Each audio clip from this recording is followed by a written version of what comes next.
Assalamualaikum warahmatullahi wabarakatuh. Bismillahirrahmanirrahim. Terima kasih sobat telah berkunjung. Semoga kita semua selalu dalam lindungan dan rahmat Allah Subhanahu wa taala. Amin amin ya robbal alamin. Kali ini kita akan membahas tentang dosa yang melampaui batas yang akan mendatangkan ajab dari Allah Subhanahu wa taala.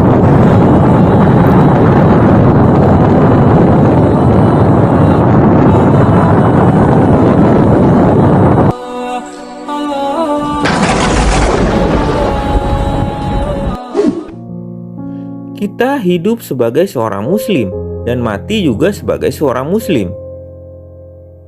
Harus kita ketahui bersama bahwa salah satu dosa yang dapat mendatangkan bencana dengan segera adalah dosa yang sudah melampaui batas.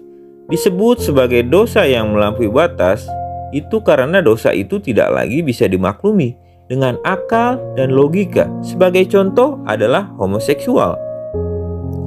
Homoseksual dikatakan sebagai dosa paling melampaui batas karena sudah keluar dari akal dan logika, serta fitrah manusia. Bahkan berzina sekalipun itu dosa yang sangat besar. Tapi dosa zina masihlah sesuatu yang dapat diterima dengan akal. Laki-laki dan wanita bersetubuh melampiaskan nafsunya. Laki-laki suka dengan wanita dan sebaliknya, itu sudah kodrat. Namun, ketika mereka berzina, mereka salah jalan dalam menyalurkan kodratnya. Meskipun dosa itu adalah dosa yang sangat besar, tetapi zina itu masih manusiawi dan logik, sebab tidak keluar dari kodratnya.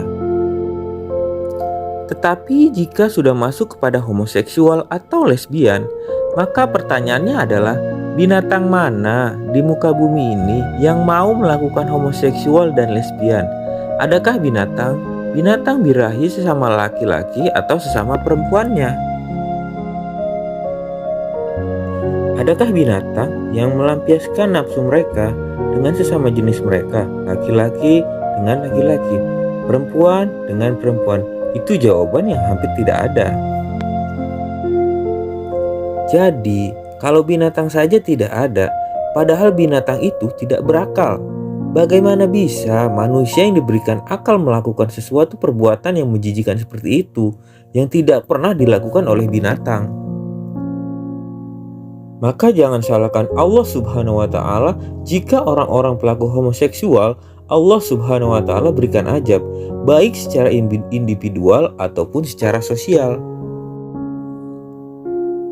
Ketika homoseksual itu dilakukan secara sembunyi-sembunyi, maka pelaku homoseksual akan Allah Subhanahu wa taala berikan penyakit yang menjijikan dan dia akan dihinakan di hadapan manusia sepanjang hidupnya.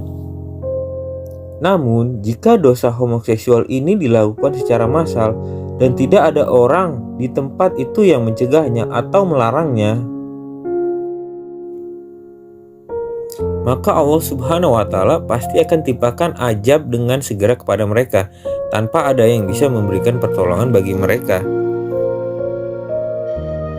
Kita tentu masih ingat negeri Sodom dan Gomora yang Allah Subhanahu wa taala hancurkan dengan cara dibalik yang di atas menjadi di bawah, sehingga kota yang terletak di dekat laut mati itu hilang dalam sekejap terpendam di dalam bumi.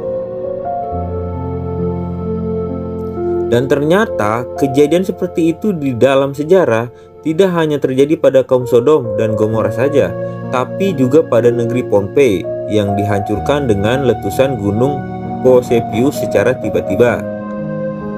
Sehingga penduduk kota Pompei tidak bisa lari dan seluruhnya terkubur di bawah tanah akibat semburan lahar panas dan lahar dingin dari gunung Vesuvius.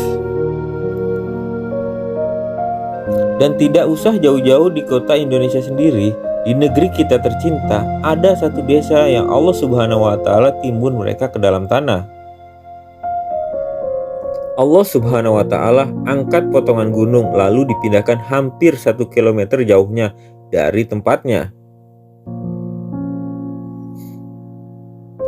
Bahkan kisah ini sampai hari ini menjadi satu legenda paling menakutkan tentang sebuah bencana yang menghancurkan satu desa secara utuh karena kemaksiatan yang mereka lakukan. Sedikit saya kisahkan tentang desa Legentang ini agar kita semua ingat bahwa ajab Allah Subhanahu wa Ta'ala itu sangat berat bagi mereka yang melampaui batas dulunya. Desa Legentang yang terletak di lembah pegunungan Dieng, Banjarnegara adalah secuil surga yang sangat indah, kaya raya dan subur. Tapi semua itu justru dijadikan sebagai ajang kemaksiatan kepada Tuhan. Orang-orang desa Legentang suka membuang uang untuk mencari kesenangan dengan berjudi, berpesta pora, mengundang sinden dan musik-musik gamelan untuk menjadi hiburan bagi mereka, sebagai penghibur mereka, sekaligus sebagai pelampiasan nafsu bagi mereka. Dikatakan bahwa penduduk desa Legentang saking biasanya mereka berzina dengan lawan jenis, mereka pun pada akhirnya berzina dengan sesama jenis mereka. Dan pada puncaknya suatu malam, setelah mereka panen besar-besaran, mereka mengadakan pesta besar untuk merayakan panen yang mereka dapatkan itu. Pesta itu diiringi dengan musik dan sinden-sinden yang mereka datangkan. Mereka bayar, dan sinden-sinden itu bukan sekedar untuk bernyanyi saja, tapi juga bisa dinikmati bersama mereka. Pesta itu dikatakan sebagai pesta paling durjana di muka bumi ini.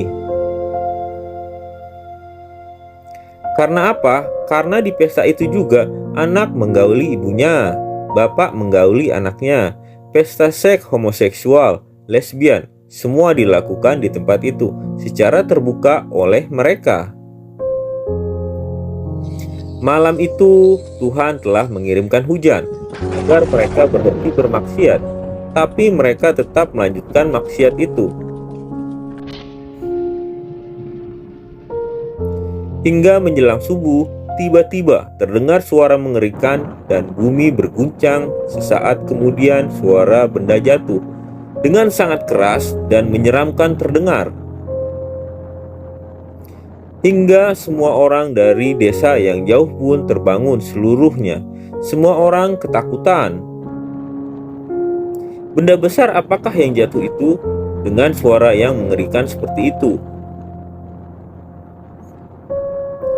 Dan ketika matahari terbit, mereka semuanya terkejut dan takut setelah melihat puncak gunung Pengamun-amun tinggal separuh, dan desa Legentang hilang, tertimbun potongan separuh gunung Pengamun-amun. Yang membuat bulu kuduk merinding adalah jarak desa Legentang dan gunung Pengamun-amun itu sekitar 1 kilometer. Andai itu longsor biasa, desa Legentang seharusnya masih aman, tidak terkena longsoran. Tetapi ketika Tuhan sudah menunjukkan kekuasaannya, separuh gunung itu seperti diangkat dan dijatuhkan ke desa Legentang secara sengaja. Dan tamatlah mereka, semua para pendosa itu, karena mereka telah melakukan dosa yang sudah melampaui batas. Sebagai pengingat kejadian itu, semua penduduk desa di luar Legentang memberikan sebuah tugu peringatan agar kita semuanya mengambil pelajaran bahwa bencana itu tidak akan datang kecuali manusia itu sendiri yang mengundangnya. Wallahu a'lam bishawab. Semoga kita selalu dalam lindungan dan rahmat Allah Subhanahu wa Ta'ala. Terima kasih telah berkunjung. Jika bermanfaat, tolong di-share. Assalamualaikum warahmatullahi wabarakatuh.